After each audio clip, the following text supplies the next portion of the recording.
Bonjour Julien Dumade. Bonjour. Vous êtes chercheur au CNRS, vous venez de Grenoble pour nous, comme ça vous n'avez pas de parti pris. Merci d'être venu dans Parigo. Vous avez publié il y a quelques années aux éditions L'Harmattan Les embarras de Paris, dans lesquels vous parlez des statistiques sur les déplacements à Paris. Et ce qui est assez frappant quand on vous lit, c'est qu'en fait finalement la voiture c'est un mode de déplacement presque en voie d'extinction dans Paris. La voiture ne représente aujourd'hui plus que 10% des déplacements. Donc, elle est devenue presque marginale. Et elle l'est devenue parce que depuis début des années 90, la voiture baisse très fortement. On a un chiffre depuis 1992, moins 43%, et depuis 2001, moins 28%. Effectivement, la baisse, la courbe, elle est très nette. Voilà. Et comme elle est très nette, régulière et maintenant ancienne, et qu'elle s'est produite aussi bien sous des municipalités de droite que de gauche, avec des politiques de déplacement qui étaient diverses, ce qui est le plus logique, c'est que, au moins à moyen terme, c'est de supposer que cette baisse rapide de la circulation automobile va se poursuivre, disons, au moins dans les 15 ans à venir. Alors, demain, on a la journée sans voiture, mais est-ce qu'on peut imaginer une ville complètement sans voiture? Est-ce qu'il y a une échéance possible? Alors, la vie sans voiture à Paris, c'est déjà une réalité pour la majorité des Parisiens. Pourquoi? Parce que la grande majorité des Parisiens, les 2/3 des Parisiens, déjà aujourd'hui, n'ont pas de voiture.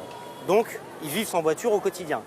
Mais même pour les 35% restants qui ont une voiture à Paris, la moitié l'utilise moins d'une fois par semaine.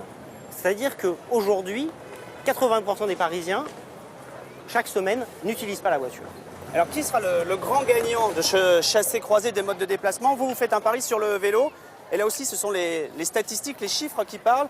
Vous nous dites que d'ici 2025, grand maximum, il y aura plus de déplacements à vélo qu'en voiture. De même que la voiture, depuis le début des années 90, a baissé de façon continue et forte, depuis le début des années 90, la pratique du vélo à Paris augmente de façon très continue et extrêmement forte. Extrêmement forte, ça veut dire qu'entre le début des années 90 et 2010, on a eu une multiplication par 10 et que ce rythme d'accroissement se poursuit.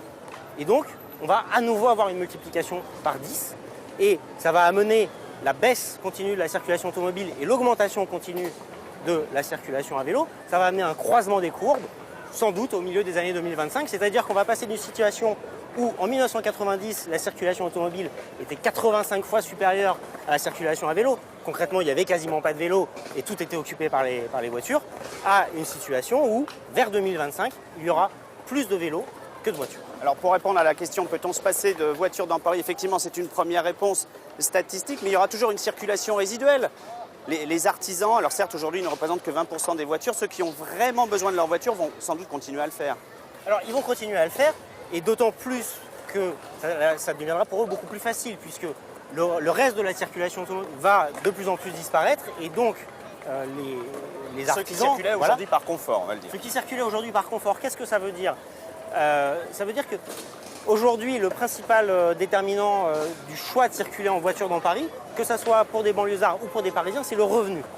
Plus vous êtes riche, plus vous allez facilement choisir de circuler en voiture. Qu'est-ce que ça veut dire concrètement? Que par exemple, les habitants du 16e arrondissement circulent 3 fois plus en voiture que les habitants du 18e arrondissement. Et ce n'est pas quelque chose qui est limité à Paris. Si vous prenez par exemple le cas de Saint-Denis, qui est une des plus grandes villes de banlieue et une des plus pauvres, c'est comme à Paris, la majorité des habitants n'ont pas de voiture. Donc évidemment, ils ne risquent pas de circuler en voiture dans Paris. Mais même pour prendre l'exemple des circulations quotidiennes entre Paris et la banlieue pour aller travailler, aujourd'hui, plus de 3/4 des banlieusards qui viennent travailler à Paris le font en transport en commun. Ils n'ont pas du tout en voiture. Merci beaucoup Julien Dumade pour toutes ces précisions et ces statistiques qui ont l'avantage de n'avoir aucun parti pris. Voilà.